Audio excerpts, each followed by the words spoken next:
Hi, everybody, and welcome to The Experience. I'm Nora Yolis Young, and of course, this is The Experience. And today we have author, astrologer, numerologist, Chaldean numerologist, Sharita Starr, and she's going to share with us today some really awesome insights that you're all going to want to really pay attention to because we're in a really powerful cosmic time, and Sharita is going to break it all down for us. So welcome, Sharita. I hope I could do my best there. No pressure. And no pressure, no pressure. But thank you so much again for having me on, and to I hope engage and definitely educate your listeners for what's coming, what's going on actually, and of course what's coming for this summer, because it's going to get more intense. I can't lie about that. Yeah, I mean, and all of you metaphysical types that are paying attention now have probably been feeling the intensity of what we're going through already. So Sharita's going to break down that, buckle your seatbelts because this stuff is just getting started. But, if you tuned into Sharita being on our show before, in the last show we talked about what we were going to anticipate in the new year. And we talked about the rise of the divine feminine, and that this is the year, the universal year. And she's going to talk more about it. I'm very unschooled in the language of astrology and numerology, so I'm so stoked that she's my friend and I can just call her and go, what the heck? But yeah, so we're gonna try and make it as understandable to you as possible, everybody, because astrology is so important and it's such a ancient art, and Sharita is really someone who just gets it. Like, she just feels it. Like I was talking to her earlier, I tune into energy and frequency and download information, kind of from the spirit realm. And although she's sensitive in that way too, she reads the movement of the celestial bodies in our universe, and that's pretty mind-blowing stuff. So I guess so Sharita talks about a lot of different things. She talks about mastering Mercury retrograde. That's really one of her specialties, is helping people to master Mercury retrograde, and we're going to talk about that. But what I want to start with, because it is the time for it, is we're either going into, or I think we're going into a Mars retrograde. Is that what it is? Yes, that will, well, we just started the approach over the past weekend. So May 12th began the approach to the Mars retrograde that is coming, that will start the 26th of June and conclude upon the 27th of August. So, tell us about the approach. What is, tell us about the approach. People who are familiar with Mercury retrograde, because, I mean, who's not familiar? They're like, what the heck's going on? Oh, it's Mercury retrograde. Oh, it's Mercury retrograde. There's always a reason. Yeah. Oh, at least we can blame it on Mercury retrograde. Oh, that's why life is so crazy. And most of the time, you'd be right. Our electronics are going wonky. Yes. Totally sucks. Yeah. Yes. We misunderstand everything, anything in need of repair will break down, not obviously, I think everybody knows if you're familiar with Mercury retrograde, you know that energy for the 3 weeks that happens is very kind of offset and off kilter. And of course, Mercury retrograde is known as a cycle of reflection. But all of these planets do this same thing called Mercury retrograde. They're called retrograde. Everybody retrogrades. Every single one of the planets up there, except for the sun. The sun never retrogrades. It's just always because it's sitting in the middle, so it doesn't get to do that. Right. And the moon doesn't retrograde per se, but there is this other timing tip that I always talk about. in my lunarscopes or in my weekly imperiscopes, called Moon Void, of course, which is coined like a mini Mercury retrograde. And that's always happening throughout any given week of the year.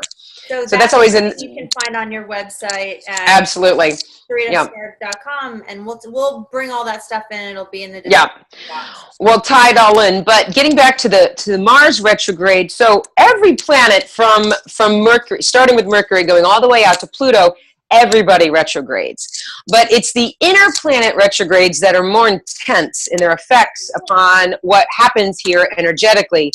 The ones that are outer planets, so our inner planets are Mars, Venus, and Mercury. So anytime they retrograde, we're going to feel it, like really feel it. And it's not to say that we don't feel Saturn, Jupiter, Saturn, Uranus, Neptune, and Pluto when they retrograde, but they retrograde for 5 months at a time. So to say like, oh my God, you can't be doing this with your life and you've got to like not do something.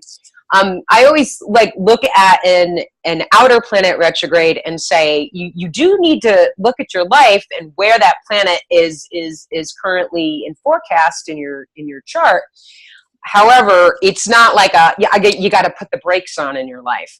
But when it comes to Mercury, a Venus, or Mars, we got to know, well, what planet is in retrograde and what does it mean? What does the planet mean? And what area of my life, especially from the natal chart, and your sun sign view too also holds a great deal of importance, but your natal chart is what's going to really give you those juicy details. Like, I know you love that word juicy. So your natal chart, meaning, we take the time you're born and the place, and we find out what your map is. And that map is for your whole entire life. And your natal chart is such a wonderful tool for integrating success versus frustration in your life, and always knowing, quote unquote, how timing is everything. So this summer we had, go ahead. For a second. What, for simplicity's sake, what actually is a retrograde? Like, what does that mean? That was just about what I was going to get into with, it's funny with retrograde. If you ask an astronomer, they're going to say it's an illusion. It's an illusion? The whole thing is an illusion anyway. It's not that the planet, it does mean, it's from the Greek to go backwards is exactly what it is. It is a backwards transition. But the planet, when it actually retrogrades, isn't going backwards at all. But it's more of like a sense of being stationed. So the physical astronomical movement of the planet, it means it's just not going forward in orbit like normal, but it's sort of like just sort of hanging. It's just like there. So that's why the energetic effects of whatever planet you're looking at, it's going to cast off this like, well, we want to pause. We want to do the same thing from above down here below. But in astrology, what happens is, and astrologers and astronomers don't really agree with each other. We had that battle about, is Pluto a real planet or not? And astrologers just laughed at the astronomers, just like, whatever. But when astrology looks at retrograde cycles, it is going to, because astrology it's a 360 degree wheel. It's just, go back to geometry class in 10th grade or whenever you had it. And it's taking 12 signs, equally spacing them out in that 360 degree space. So you get 30 degrees in every space. So that's how astrology sees timing. It sees how all the planets are moving at any given time. It's why no two birth charts are ever the same, because there's never been the same moment twice. In astrology. The planets have never been in the same exact configurations ever. Everything is always in this progression, so it's never, you can get similar aspects in charts and so on and so forth, and we understand how that affects a person, but or what's going on energetically in the world. But again, nothing is ever going to be the same way twice. So everything is a progression in life. So just like our lives, just like being exactly right. Have we ever gone? I mean, history will teach us a lot, and we do have, again, recurring cycles, and like I said, these aspects from how the planets are technically mathematically talking to each other. other. And that's really what I do, is I understand the mathematical conversations that these planets are having, but that casts off some energetic effect down here below. And how are we naturally going to respond or react to things? And if we're in awareness, we tend to respond, but if we're not, we tend to react, and that's where things get a little tricky. I'm so in awe of people who can really take those mathematical dynamics and translate them, because I'm so right brain. So I'm like, yeah, I've been told I'm very left. Oh, I happen to be left-handed too, but yeah, I'm very left-brained. Yeah, it's like an analysis thing. Yeah, for sure. So I fight with myself all the time. Trust me. I have my own inner demons to work on, which I will be doing this summer. But anyway, in astrology, what happens is, because when we're looking at any current transit, everything's just mathematically moving along in astrology. Right. So what happens when it's a retrograde planet, we just take those degrees that everything was just moving forward through, and under any retrograde cycle, it's just going to go backwards. So it's just going to mathematically go backwards in astrology's, viewpoint of things. So when that happens, we are asked not to do certain things, or we're advised. I mean, we're not asked. We're advised not to do certain things when, especially when these particular inner planet retrogrades are in effect, which again would be from Mercury, Venus, and Mars, which will be coming up. We also have a Venus retrograde later in the year, so that's going to be another fun show in the fall. But when it's a Venus retrograde or Mars retrograde or a Mercury retrograde, the energetic effects are always different, because the planets don't rule the same principles and properties, down here on the Earth. So Mercury, we're looking at communications, our thinking, our mentality, any kind of movement, traveling, transportation, anything that requires electricity, those types of things. So all that energetic pulse that Mercury naturally guides is just offset for those 3 weeks of retrograde. As the video kind of slowed as you were talking about, it's hilarious. Yeah, we're just gonna give her some special effects.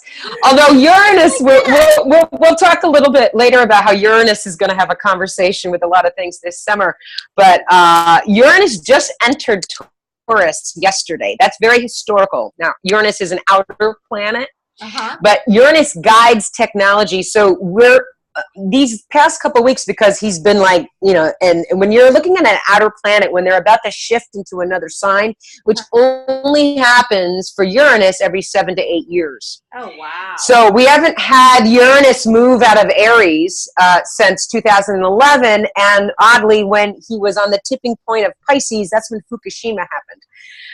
Uranus is about the unexpected, earthquakes, technology, any humanitarian advancement, breaking through the norm. It upsets energy in a way that we don't know how it's going to fall. Oh, wow. I can totally relate to that. And that's also going on for us right now. Right? Uh-oh.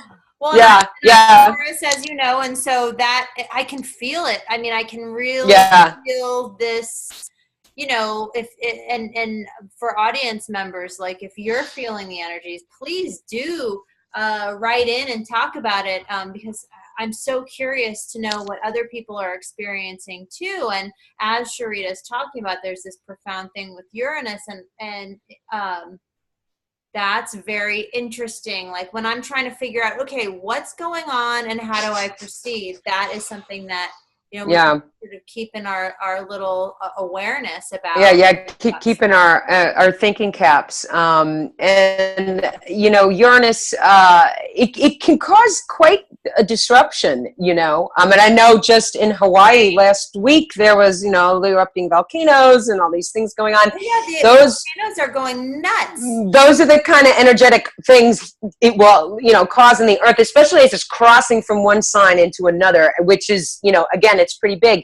He's not going to spend a lot of time in Taurus until early next year, because of the retrograde of Uranus, it will start over the summer as well. Oh, wow. And then it'll dip back into Aries again in the fall. So it's going to waver over the tipping point of Aries and Taurus for towards the end of the year again. And then it'll go back over and come back into Taurus by next spring for the next 7 to 8 years. Will that feel like roller coastery for us? Oh yeah. Okay.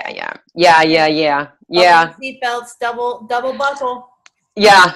I think the Earth alone, just like the plates on the Earth, and just like how all of these things they're going to be very turbulent for a bit. So I think we're going to see some interesting things fall out, probably more so as it's going to be retrograde starting in August. Okay. And then it'll stay retrograde through November. And then, so it's a journey this year.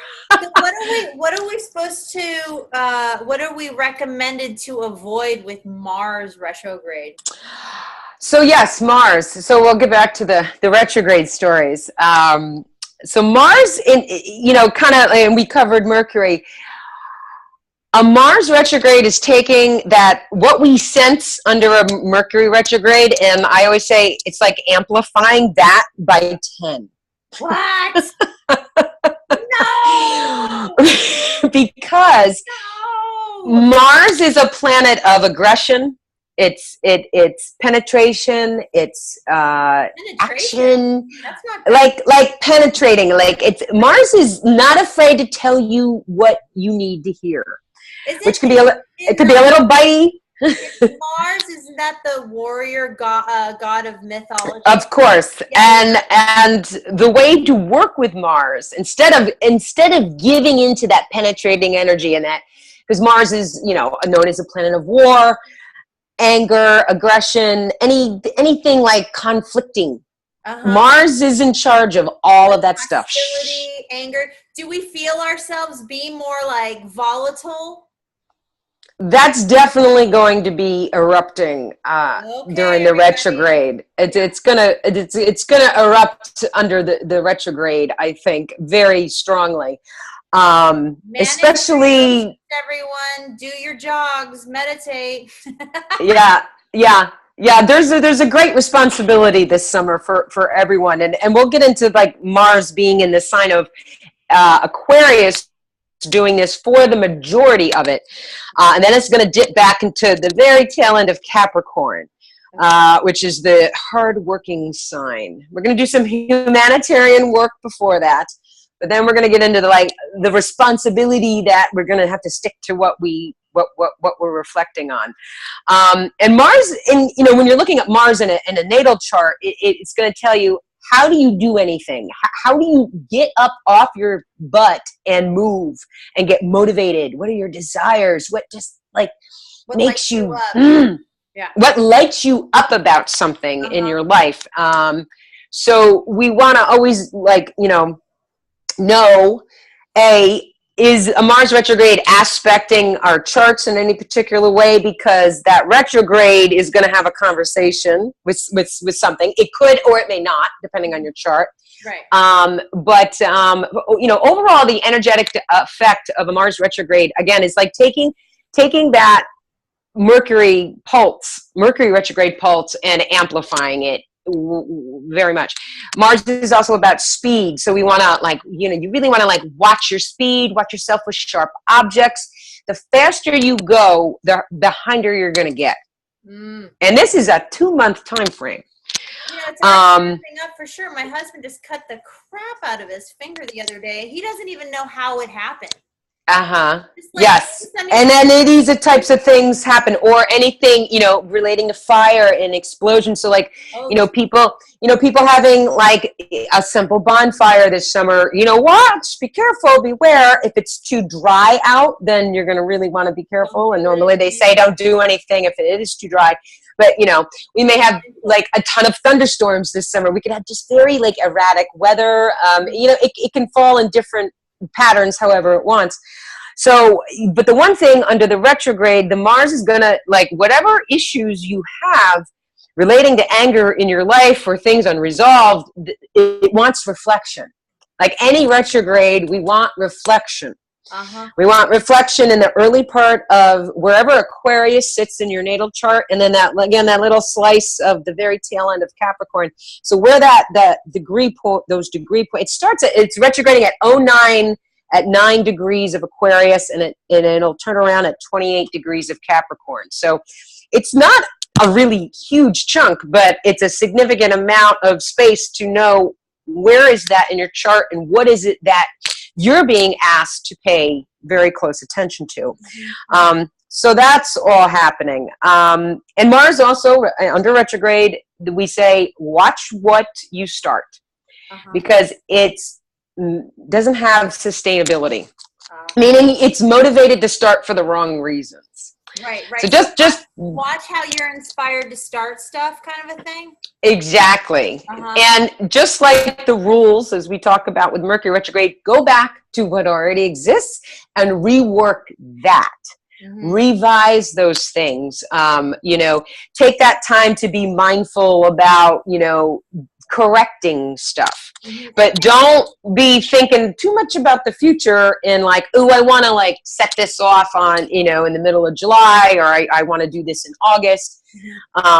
And of course, we're going to add a couple more layers into why this summer is, as I've sort of coined it, is the summer of surrender, because there's so much request for reflection this summer. We can't get ourselves out of it, even if we try. It's like a time of regrouping. I'm seeing that definitely in the themes in my life. And you see it, and there isn't any person who reads energy differently than I do that doesn't see that this summer is, watch out, don't be doing too much, except retreat, relax, and recharge. So I want to put a plug in here, because I don't know if my audience is aware that, this is what Sharita does. So when she's saying like, where is this stuff in relation to your chart?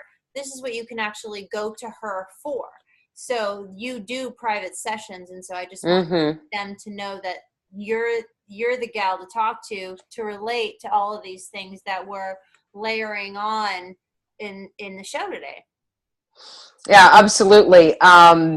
This is probably one of the most critical times, I would say, if you have no awareness of your own personal chart and what your current forecast is overall, especially if you're in a 9-year, for one example, a 9 years equally guided by Mars. When we're crossing back into the numerology, which of course I fuse your forecast from two different angles, the astrology and the numbers. So if you're in a 9-year this year, you really need to know what's happening with that Mars retrograde, because that's going to tell you specifically, you really need to watch your steps here with whatever it is that you're going to try to be doing this summer. Again, which I tell a double Mars.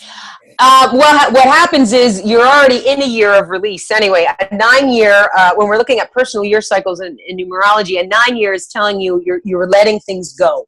Okay. You're clearing the plate because you're getting ready for what's coming new in the following year.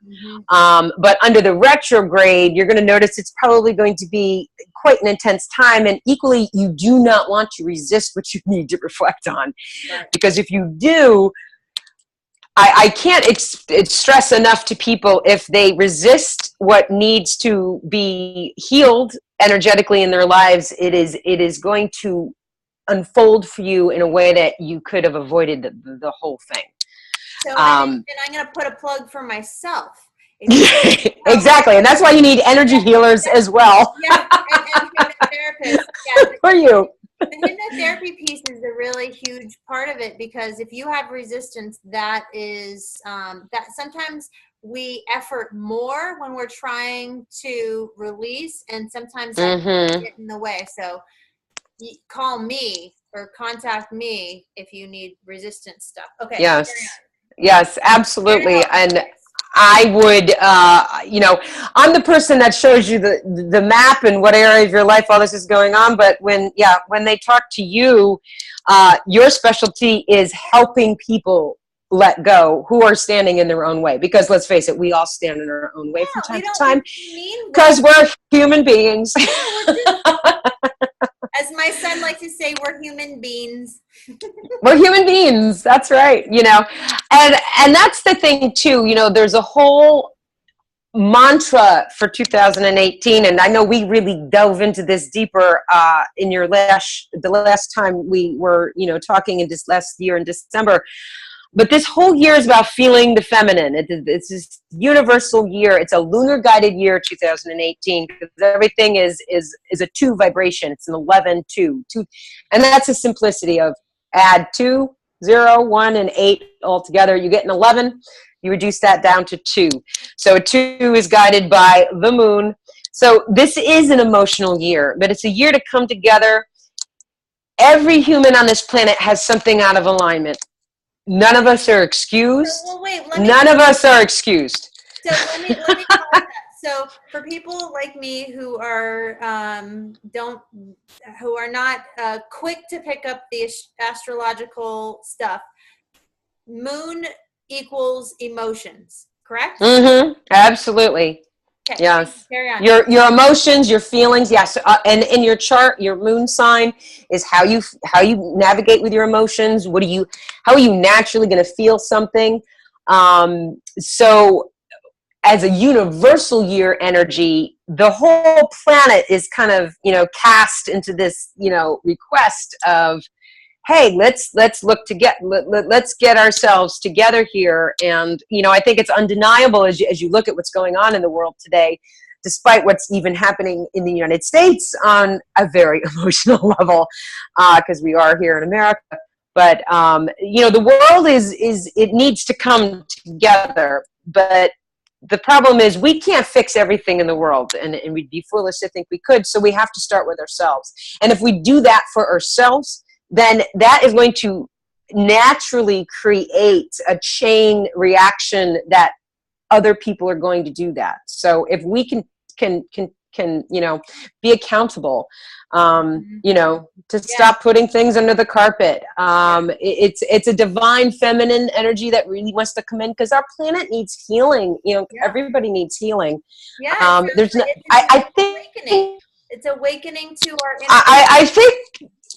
Yes, and I think, you know, because of the technology that exists in the world today, I think people have become so, especially the younger generation, they're so obsessed with the phones and the technology and all this stuff that there is a very strong disconnection going on, and people are not in here anymore. You know, it's funny. I recently went on a hike with about 6 children, and 4 of them, two of them were totally into it, didn't care, but 4 of them were so upset about being in the mud.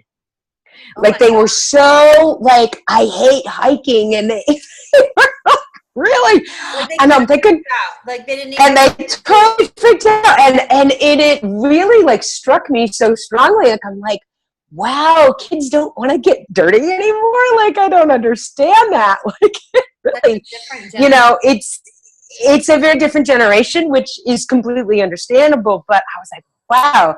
So, you know, I think for anybody out there, you know, it is time to, you know, get reconnected. And this summer is a fantastic opportunity to do that, you know, to really recognize where our imbalances lie. And I know technology is one of the biggest ones on the list for a lot of people. Yeah, it's a distraction from that reflection and that regrouping and that connecting into the inner awareness. You have wisdom. We all have wisdom that's contained within us that we can access if we just take the time to connect. Yes, and I notice the more, I mean, even for myself, and I mean, I've gone through the journey of, you know, I know I've been very addicted to my cell phone, you know, and I really had to make a very, you know, strong effort to go, this needs to be, and sometimes now at night, I just turn it off after 7 o'clock, and I don't want to get a text message. Yeah. At 8 o'clock at night when I'm in the middle of eating dinner, I shouldn't even be expected to answer it, so right. That's where I've tried to set up some boundaries with it, have social media free weekends, and just utilize it for the responsibility that I can, do with it. But I notice it's easy. It's so easy. It's so easy to be consumed by it. And I'm almost 50, so I mean, I kind of teeter in that age bracket where I didn't grow up with the technology, but I've had to learn how to use it in order to, exist in this world and work. So I'm right in that age group too, girl. Yes. So but yes, so that's, again, getting back to everyone having that responsibility of healing something in your life this year, whatever that is. It could be with your family, it could be with your career, it could be with your children, it could be with your personal self. It's going to extend in some, one of the 12 quadrants of how astrology is looking at all of that. So that's an overall theme with the feeling of the feminine year, as I kind of coined it. But everybody else I know talks about the divine feminine, and how that needs to come in. We need to nurture ourselves better, find more compassion, and so on and so forth. And we're not even halfway through the year yet. So when I've said to people, because everybody goes, wow, Sharita, I thought this year was going to be a little easier. And I'm like, well, not if you're not willing to do the emotional work, that soul work. You've got to, we're getting out of our comfort zone this year. That's another huge thing. And the next step is really the test of us surrendering to that and allowing ourselves to get out of our comfort zone. Right. And is what the summer is going to bring forward for us. And some people are going to resist that, as you well know. Yeah. So recognizing that in a person who may be in your circle or around you. There you are. I just had my phone gave me some sort of notice, so I had to click it off. And of course, now I lost my train of thought. What was I saying? Oh my gosh, I just had it. No, we were talking about reflection in the summer, and I totally. Yes, in the summer, and allowing ourselves to realize whatever comfort zone we've allowed ourselves to get into, we've got to move out of it. Yeah. And move into something different, because the energy of this summer is just going to be rather disruptive. We're going to want to meditate as much as possible, or do, I know a lot of people don't get into, classic meditation. I don't know. But if you can meditate taking a walk, you can meditate planting in your garden, doing your laundry, whatever the case may be. It's a really great way. Connecting with nature. Mm-hmm, mm-hmm. Yeah, there's a long way to do it. It's just when we're in constant overcommitment of time, when we're busy, or where people get obsessive in their minds, and they get their obsessive thought patterns and feedback loops where you're not even in the present moment, and you're playing back stuff, or you're anticipating stuff in the future, and none of it is nourishing the inner being. And that inner being needs a little bit of space and softening in order to come forward. Absolutely. So layering into what Mars will be the Mars retrograde will unfold for us. Dun, dun, dun. Which is, again, the dates are the 26th. The approach is on, and I'll touch upon that just real quick before we move on to the Mercury story. Okay. So the approach, just like most people have heard the shadow of Mercury retrograde or the approach. And so all the retrogrades are set up the same. So on May 12th, we began the approach. So basically, the degree point that Mars is going to retrograde all the way back to by August 27th, Mars just crossed over it on last Saturday. So now we're under the retrograde degrees that will kick in on the 26th of June. Okay. And then everything's going to go backwards again to that same point from the 12th of May. By August 27th, Mars will be stationed there and turning around again.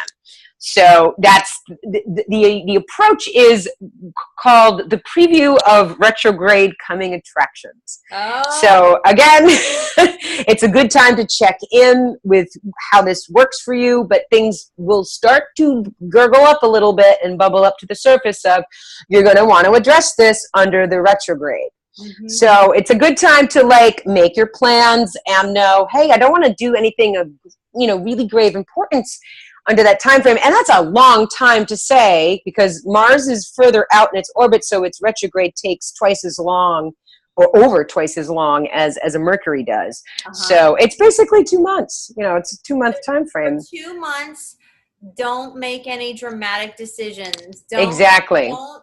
Don't go to the divorce court. Don't move to another state. Don't quit your job. Just exactly reflective mode and take notes and go inwardly. Yeah, exactly. Now, what I would also say, because touching upon your example of divorce, if your divorce is already in process, you can finalize it under that Mars retrograde. Oh, okay. But if you're going to decide to maybe have a divorce under the Mars retrograde, maybe you're making that decision and it's not the right one. So you want to be cautious about what you really want to end, Right, because if you have the element of Mars in it and it is Mars retrograde, right? Like you're also going to be more fiery and and Mars is that planet of it wants to draw things to conclusion as well. So if we're seemingly, it's like you want to create a solution. You're like, what is it's like people are going to be like compelled, like I want it finished and they want it done, and it's going to it can get very ugly.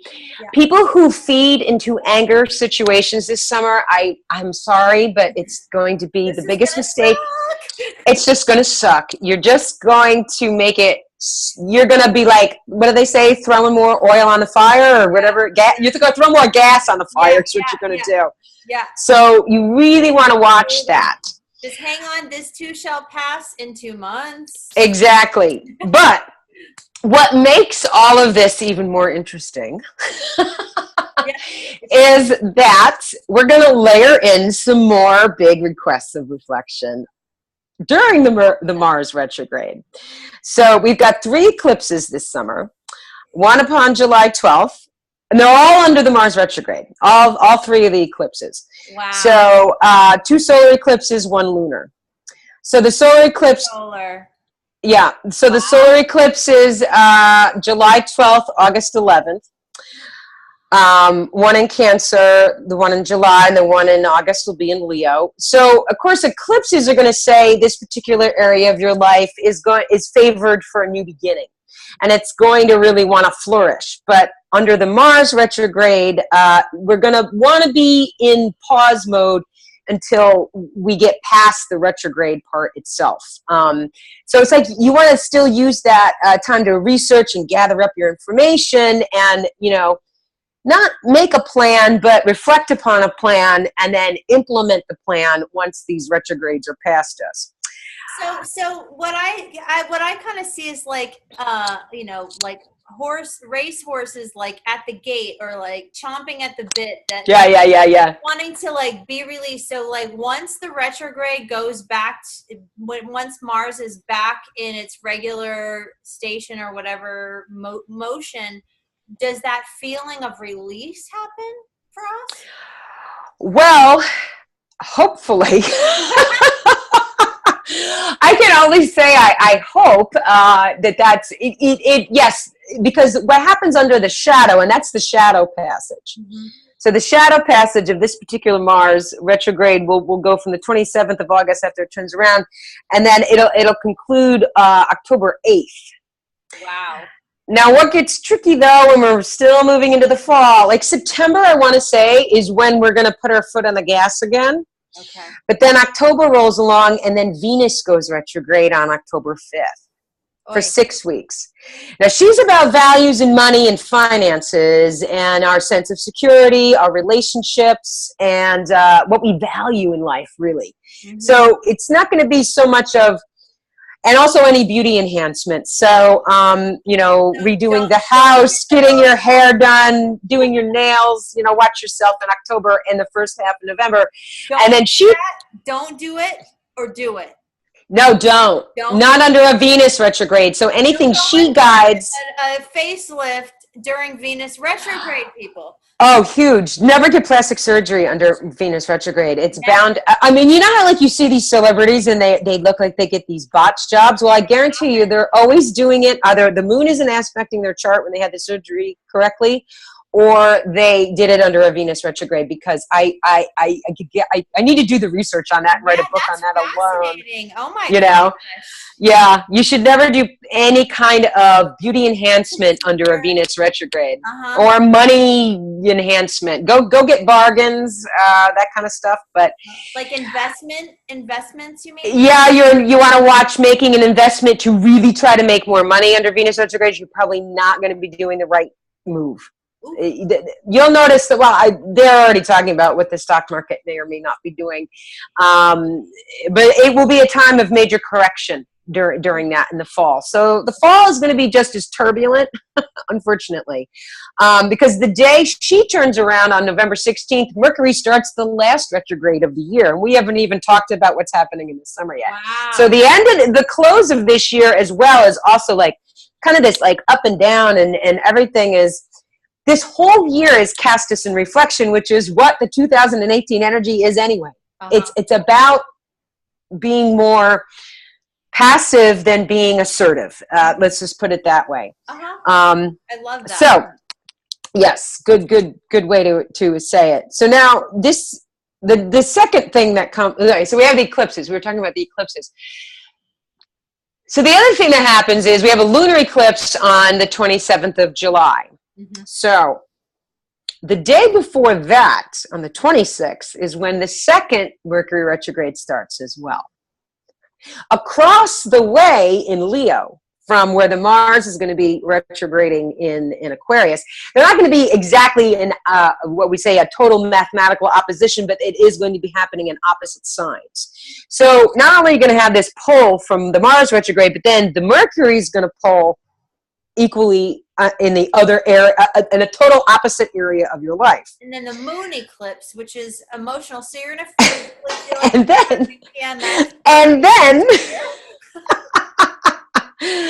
and then to just layer another thing on it is the day after Mercury goes retrograde, with Mars already in retrograde, that lunar eclipse on the 27th of July, which is, of course, a full moon, which offers us a natural monthly reflection, but the eclipse is going to intensify that.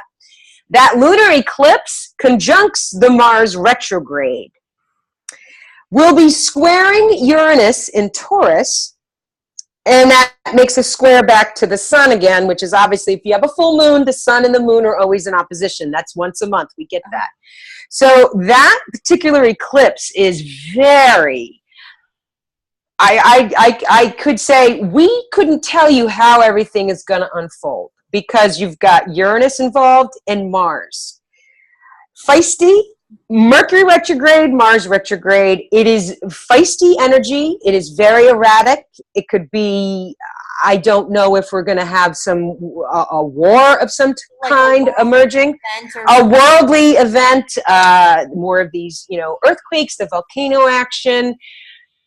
It'll be intense things because, that Mars will still be in Aquarius, which is the sign of humanity and the sign of, the overall big picture of humanity. Like everybody as the individual, but still like one piece of the puzzle. That's Aquarius. Like they say, okay, this is your particular piece of the puzzle, but you fit into this whole picture. Mm-hmm. So that's where we really want to, and I kind of like, the articles I've written about the Mars retrograde is redefining the ambition of humanity is kind of the theme of what this Mars retrograde is about. But in the combination of, especially the most critical weeks of the summer are going to be when this lunar eclipse kicks off on the 27th of July through the solar eclipse on the 11th of August.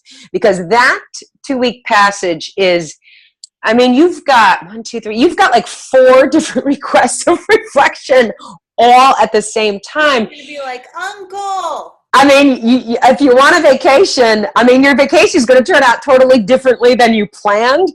But the best thing you can do is just try to do nothing. Yeah. No. Clear your schedule. Clear your schedule as best you can. I mean, if you try to launch something under those 2 weeks, I don't know, it's just going to be error city. Have to go back and fix it. I don't even know if technology will work under those 2 weeks. Do you know of an alignment like that in the past? I'm sure if I did a little more research, which I mean, I haven't to see that, but I honestly, for the years that I've been doing this, I've never seen quite an aspected doubling of the interplanet retrogrades, that the eclipse actually interacting with the retrogrades, and just, I mean, it's a little bit of a conundrum. Super intense. It's super intense. I mean, you're going to feel it. And that's why I, kind of said in the beginning, the more we haven't seen and now I say it's the worst, because it doesn't mean it's going to be the worst, but I think we're going to have very strong filters on this summer to not become overly consumed by what's going on out there.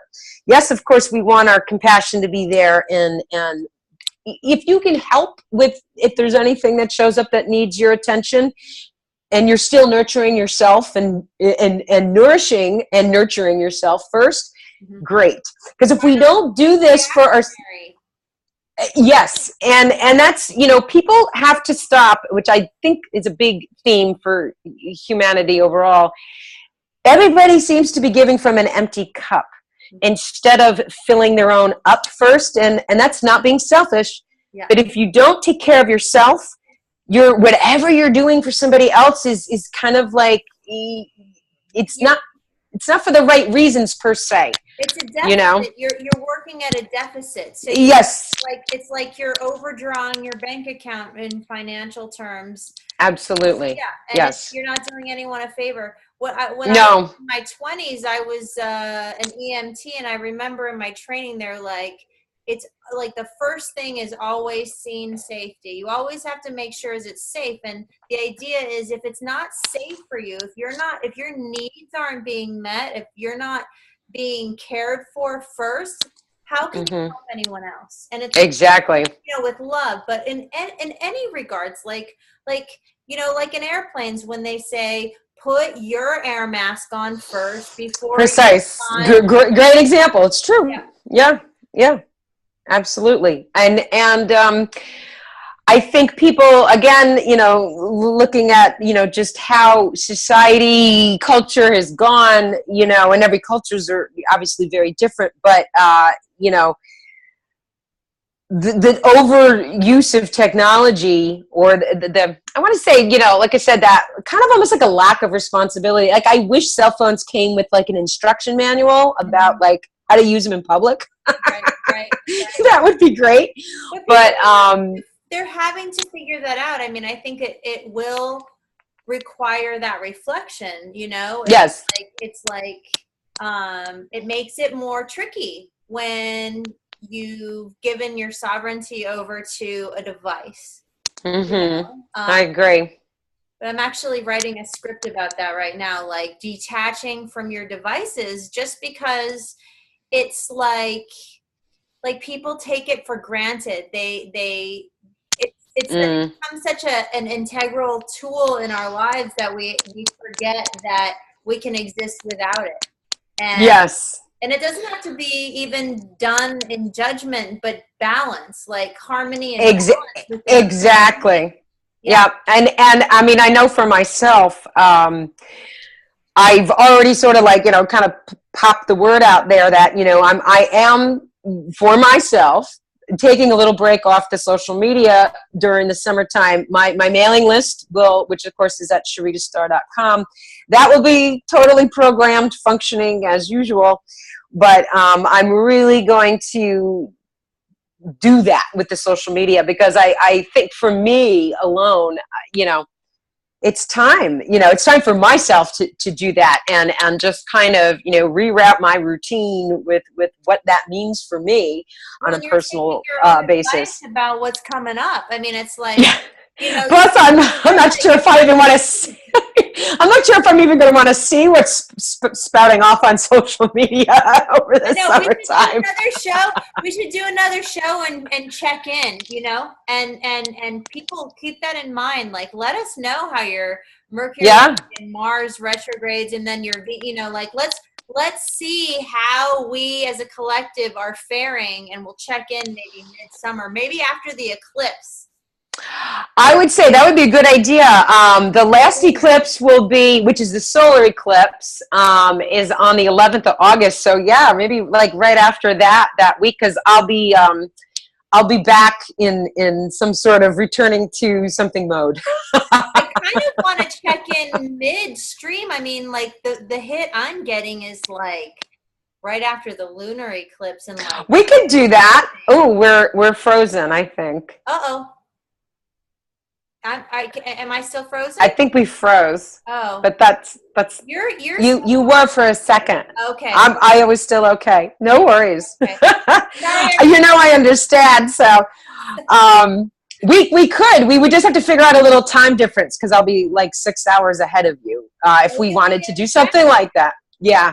So, but we could definitely do that, just like, hey, I'll be willing and able. So yeah, it'll be really, we'll figure it out.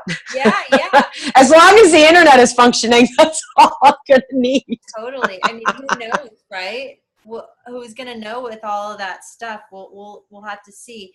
Okay. So one of the things that I also want to talk to you about, or many of the things anyway, we talked about Mars retrograde. We've talked about the eclipse season and Mercury retrograde too. So, and we kind of touched on it, how Mercury retrograde differs with each astrological sign. And I would assume that every retrograde and every astrological event differs for each person depending on their chart, right? Oh, yes, because, depending on your personal map, mm-hmm. Where all your planets are placed, because basically when you're born, the planets were positioned where they were, like and your chart is in essence like a photograph of the orbits, mm-hmm. and then each of those 12 quadrants of which basically is this little thing sitting behind me here is a blank chart. Oh, so cool. This is the blank chart. So your planets are anywhere in the inner wheel, and then the outer wheel is how we're always going to look at your current forecast. Oh. So your map becomes the lock, So that's the that never moves, because that was the moment in time that you were born. So then we can easily see any moment in time that we want. That's it. And we pop in the date, and then were these guys over here, and what areas of your life, and each of these 12 pieces represent a particular area of your life. It's like a code. It's like a code. It's a code. It's just math. It's a coding of math for sure. So how that math is working for you is how your timing is unfolding, and what's advised for you. The best things to do, or what you should maybe, again, take your foot off the gas, tap on the brakes, put the car in neutral for a bit. And that's the big rule of that's any Mercury retrograde. Take your foot off the gas, tap on your brakes, and just throw the car in neutral and coast down the road. With the Mars happening, we got the same thing. So, and then that eclipse. So again, that 2-week period is going to be really the most intense to navigate through to the best of our ability without trying to be so forward thinking, really go back to things that already exist. Yeah, that's tricky. It's very tricky for us because we live in a world where if we're not busy, we're not productive. Right. And that to me is the biggest mistake we have been taught. Yeah. It's the biggest mistake we're taught. And astrology is wonderful to tell us when to reflect, how to take proper time to integrate this routine and practice and habit into our lives. The retrogrades tell us to reflect. Every full moon really tells us to reflect on something. And we get that opportunity once a month. The moon void courses tell us to reflect. So we're always given these opportunities, and they're all sprinkled into our, into our journeys. But if we don't take the opportunity, then we kind of miss that pause that was necessary in order to move forward more optimally. So that's a lot of what I teach people all the time is you don't have to have that foot on the gas. Stop thinking like, this fast-paced world it's too much for humans. And I say this a lot. The way the planets move, the pace, the way it's all going has never changed. But humanity is moving faster than it knows how to keep up with, which is why people are sick all the time. I mean, people are sick. We've got GMO'd food. I mean, well, at least in the United States we do, and there's other countries that do it. And some countries that don't, which is great. Europe, but they reject it. I know Europe is, and Canada too. Canada doesn't allow it. So, which is great. But yeah, I mean, there's all these things that man has invented and come up with that it's like, okay, it's convenience, it's probably it's money oriented and money making, but no regard for the effect on anybody. Right. And that's going to be another thing I think you will see in this, especially from that Mars retrograde, is exposure of maybe more things that need to come out of the woodwork about truths, non-truths that we've been sold. Like on a societal level. You're going to see a big detox this summer. Yes. That's a good word for it too. Right. Things are going to purge. Yes, things are going to purge. And then again, like that tail end, it's the day after the eclipse, on August 11th, that the Mars will go back into the Capricorn for the remainder of the retrograde till the 27th of August. So those last couple weeks of August there are all about, now we're going to have to take reflective responsibility. And then like you say, when we go forward after the 27th of August, we should start to see some changes being implemented. That'll be so neat to see. I hope that we see that if the world is, not too crazy by that point. Too ragged and... But again, our reflective, our filters are going to need to be on, because it is going to be a lot of stuff going down this summer. So, for people but on that global level, you're going to see it. I mean, it's not going to go away. Yeah. No. Yeah. So bunker down, everybody. Take care of yourself, and let's. Yes. So then most important thing is taking care of yourself, and you will be able to take care of whatever else you need to more effectively. Absolutely. Okay, so we're going to move on now. So talking a little bit about how you help people on a deeper level, you give people soul homework. Yes. Soul homework. Well, and that becomes the person's free will. Of what they're going to do with that information. That, if I say in your timing, well, you're better off doing this month versus, that month. And then they go ahead and don't take the advice. Well, I'm the messenger. I'm not going to drag you with a chain around your neck and say, you've got to do this. Yeah. I told you so. It's not, I recently had a client who started a kind of like a budding little relationship or got excited about meeting someone new, but it was under a Mercury retrograde, which you're not supposed to start new things. And then, of course, under the shadow of that Mercury retrograde, all the truth came out about what they didn't like about the person, and oh my God, and why do I keep attracting this? And I'm like, But I told you, just don't deal with it under the Mercury retrograde. You would have just avoided the whole situation, but you needed to learn something. So you learned something from it. If you don't walk away knowing what you've learned, you're going to keep repeating the same thing over and over again. So you hadn't come to that realization in your life. So that's why you experienced this situation that taught you more about what you don't want. And that's perfectly fine in our life.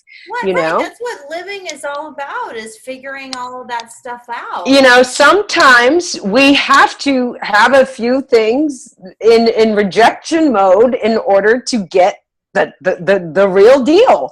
You know, like I say, I can open the door for you, but you're going to be the one who has to walk through it. Yes. So, you know, I think, you know, a lot of people today too, because of the total over connection to the social media, the phones, this, that, everything else, that the busy bubble everybody wants to keep being overly productive in. Exactly. But people don't know how to reflect. So they need more tools to do that. Going to healers like you and helping, you know, I always recommend for people Reiki, you know, or anything that and I always find that the method of healing is different for any individual, or the method of reflection. Whatever you resonate with. But it's what resonates well with you, but you have to commit to it. And it take ownership of making that commitment to yourself. I'm going to do this, you know. Learn about it. Get curious. You know, get curious about things that are delicious to you and exciting, because, you know, listen, when you find something that makes you feel better, there's nothing better. It's like, oh, I have that relief now. I don't have effort to make myself have relief. I just need to take my foot off the pedal, like you said, and coast and chill. And, you know, again, overall for this summer, I think anybody's soul homework, you know, this summer's going to make us uncomfortable. So we're not going to be in our little happy comfort zone this summer at all. But if we resist the changes that will surface, we're going to have we're going to give ourselves the harder time, rather than kind of that's why I'm calling it the summer of surrender. We've got to kind of just bow to what it is that is going to change, and what's going to really ask us for our healing attention, our reflective attention, and not ignore it. Right. And maybe from the perspective of sort of mindfully observing with detachment what it is that's playing out in your life, so that you can configure. I mean, relationships, I think it's going to be an eruptive time for relationships. It's going to be a time of reflection. You get to figure out what it is you want in a more clear and concise way. I mean, it's a common rule of thumb. Any Mercury retrograde is going to bring disruption to communication. So if your communications with, let's say, your significant other haven't been so good leading up to the summer, well, let's face it, the summer is going to want to solve that for you and ask you both, well, what is it that you don't get about each other? And let's look at that. But if you're going to choose to get in the heat of the moment and argue with each other, well, let me tell you, you're push against. You're just resistance will be futile this summer. That's all, you know. I can, you know, very much like that is. I love the Star Trek reference. That's the truth, people. It is the God honest truth. I'm sorry to deliver that, but you know, resistance is definitely going to be a futile thing this summer. So, you know, and we all know, most of us know, that nothing does ever happen in our comfort zone that is meant to bring us growth and allow us to evolve. Right. None of that happens in our little happy little whatever we think is our happy place. And not that we don't want to be in a happy place. We do. But for the growth to happen, it's going to get uncomfortable. Right. So this is a summer that really will put us in a strong place to embrace the opportunity for growth spiritually, emotionally, any level in that way. So if we can look at it on that context that we're meant to learn and grow this summer from every experience that's going to come our way, and that we can surround and love to the best of our ability, get more compassionate, be understanding, and the last thing which I say every Mercury retrograde is you got to be patient. Patience is the biggest virtue that will get you through the summer. Really counting to 10 before you respond to anything. Breathing, lots of good deep breathing will also be very helpful. And I know I wanted to bring this back because I know you touched upon it, is why all the Mercury retrogrades are so different. And we've been having a chain of the last 2 Mercury retrogrades were in fire signs. We had one in Sagittarius and one in Aries this past spring. And, well, the one in this summer is Leo. So, the other thing is about the heart this summer too. I'll bring that because Leo is the sign that guides the heart. So not only are we looking from the Mars end of things, the whole humanitarian picture, but we're looking at us across the way. We're going to reflect on the heart of the matters and where our loyalties lie, because Leo is a sign of loyalty. Which is why starting something you think is cool under a Mercury retrograde in Leo, you may put your loyalty in the wrong place. That's what you want to watch. Right. Because remember, the retrograde is an illusion. Which is what we need to understand. Like, that's why we don't want to implement things under interplanet retrogrades, because they're an illusion. Yeah.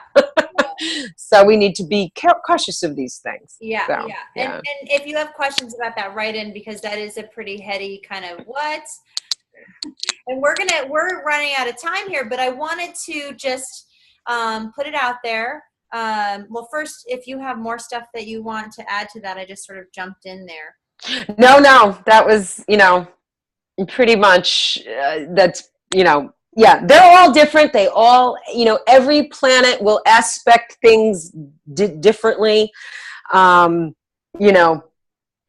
time it's another Mercury retrograde, or like this Mars retrograde is going to have some pretty intense conversations with other planets. Again, mainly Uranus, that's going to make that 2-week time frame in the summertime, under that, after that lunar eclipse happens the 27th of July, intense.